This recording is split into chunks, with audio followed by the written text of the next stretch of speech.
Continuamos con cinemática. Estuvimos viendo en otros videos cómo se define el concepto de velocidad media como el desplazamiento que se produce en un intervalo de tiempo. Es decir, que si tenemos este desplazamiento, vemos este vector por aquí es r de t más delta t menos r de t. Y este vector menos este vector menos este vector.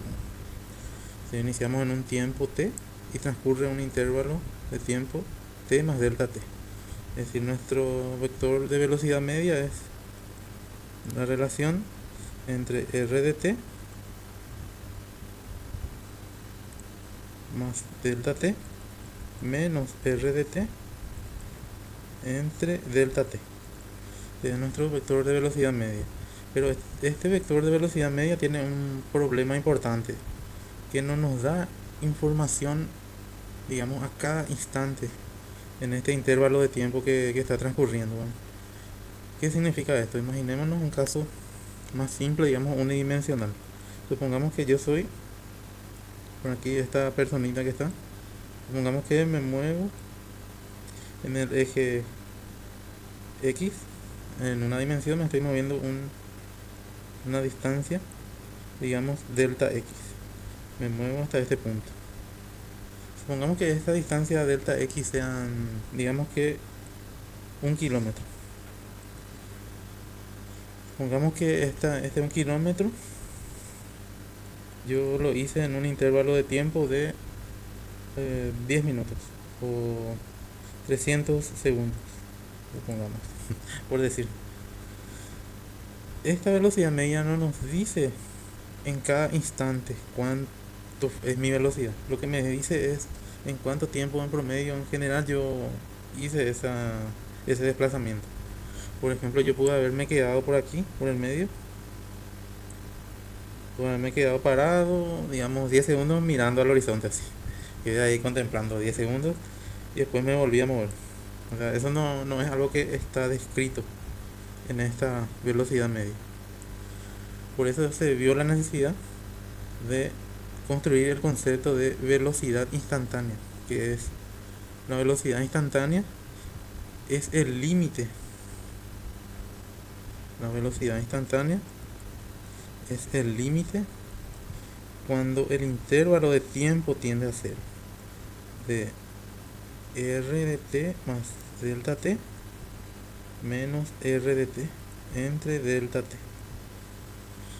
Pero no sé si a ustedes les recuerda esto, justamente coincide con la forma que tiene la definición de lo que es la derivada, como un límite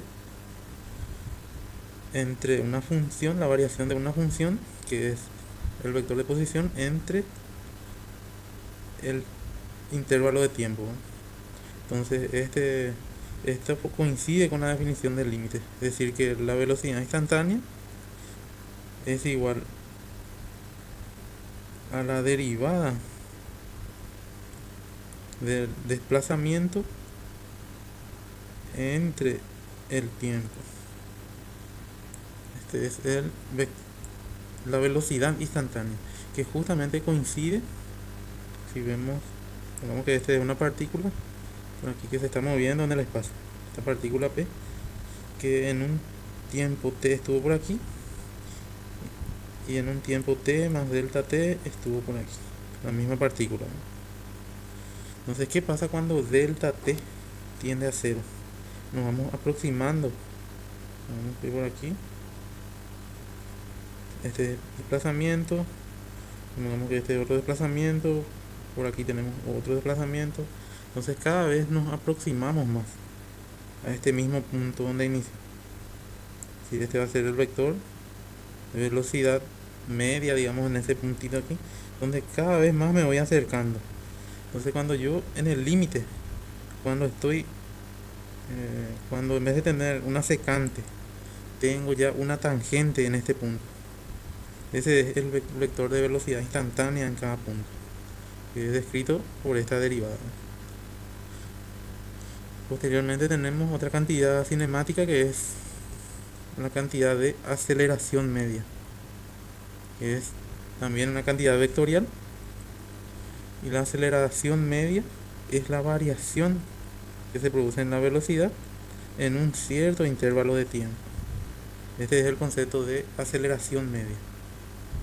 Entonces, como esto yo puedo reescribir, entonces la aceleración media, supongamos que estamos en el espacio, en la tercera dimensión, en R3. Entonces, la aceleración media sería la variación de la velocidad en X entre el tiempo más la variación de la velocidad en Y en el intervalo de tiempo más la variación de la velocidad en Z en un intervalo de tiempo. Esto, ¿cómo puedo reescribir? Vemos que tenemos aquí digamos que es una fracción homogénea, podemos verlo así. La aceleración media es 1 dividido al intervalo de tiempo t por la variación de la velocidad en X más la variación de la velocidad en Y más la variación de la velocidad en Z. O sea que sin más es esto. La aceleración media es 1 entre delta t por la variación de la velocidad de esta forma. O sea, esto es otra forma de escribir esto. Esto es la aceleración media. Pero también nos encontramos con el mismo problema, que no nos da información instante a instante, digamos. Nos da una información promedio en un intervalo de tiempo. Entonces lo que podemos hacer también es definir lo que es la aceleración instantánea. La aceleración instantánea es el límite cuando el tiempo tiende a cero, la variación de tiempo tiende a cero, la variación de la velocidad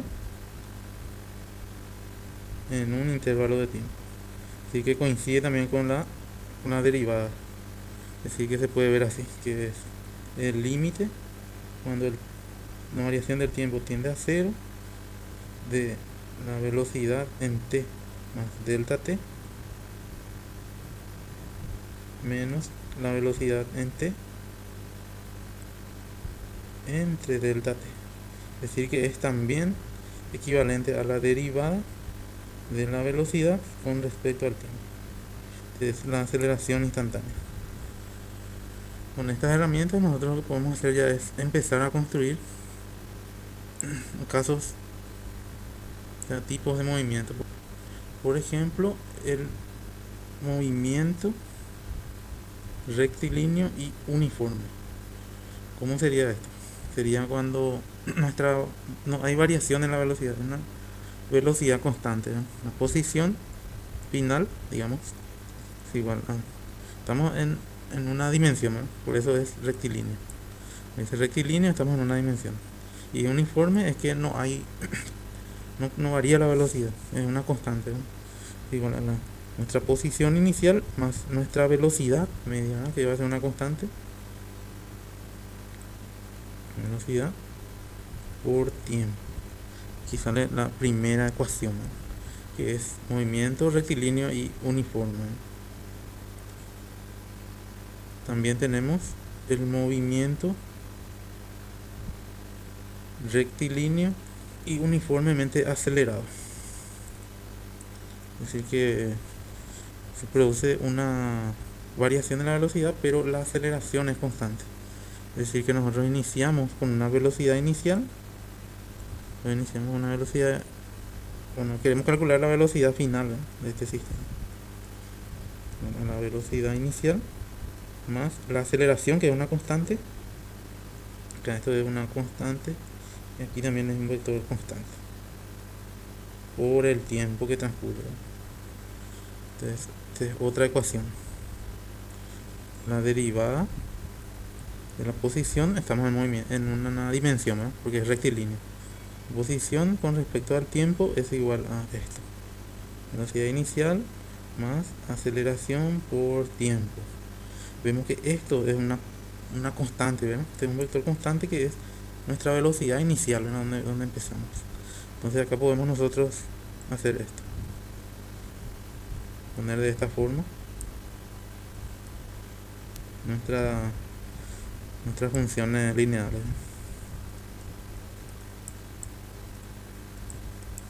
Por una derivada, la diferencial del tiempo. Entonces lo que podemos hacer es integrar esto. Integrar. Entonces por este lado tendríamos x al integrar esto. Y aquí por linealidad sería esta integral. Integral del vector velocidad 0 por dt más la integral de la aceleración, que es una constante, por tiempo por dt. Entonces tendríamos que x es igual a esto, es una constante, entonces sale de la integral.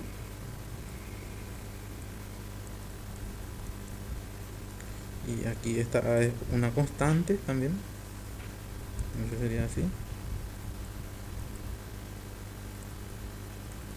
Entonces, esta era nuestro desplazamiento, ¿no? Transcurrido un intervalo de tiempo, ¿no?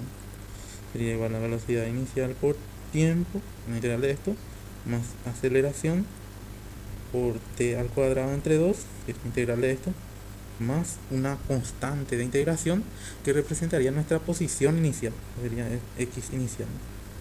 Entonces esta es la forma para calcular los desplazamientos en un movimiento rectilíneo uniformemente acelerado.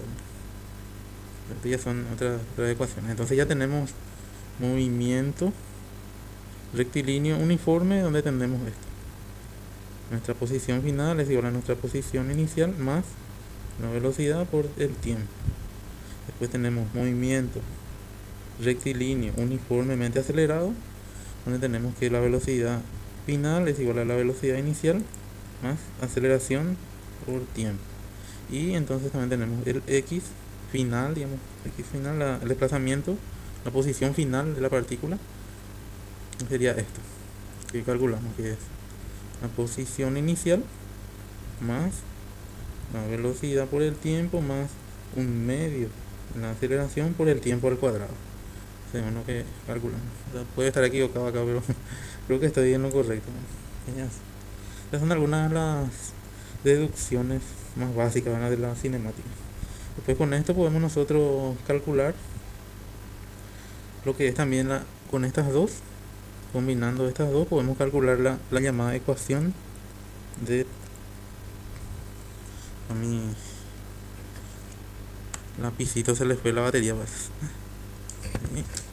A ver, la ecuación de Torricelli, no se escribe bien esto, que sería, lo que tenemos que hacer acá es hacer que esto sea independiente del tiempo, ¿no? Entonces es la idea de la ecuación de Torricelli, ¿no? Entonces lo que hacemos es despejar acá la t, y el valor que sale acá la t al despejar ingresar en esta. Entonces, en esta otra ecuación de la posición, de aquí despejamos el tiempo.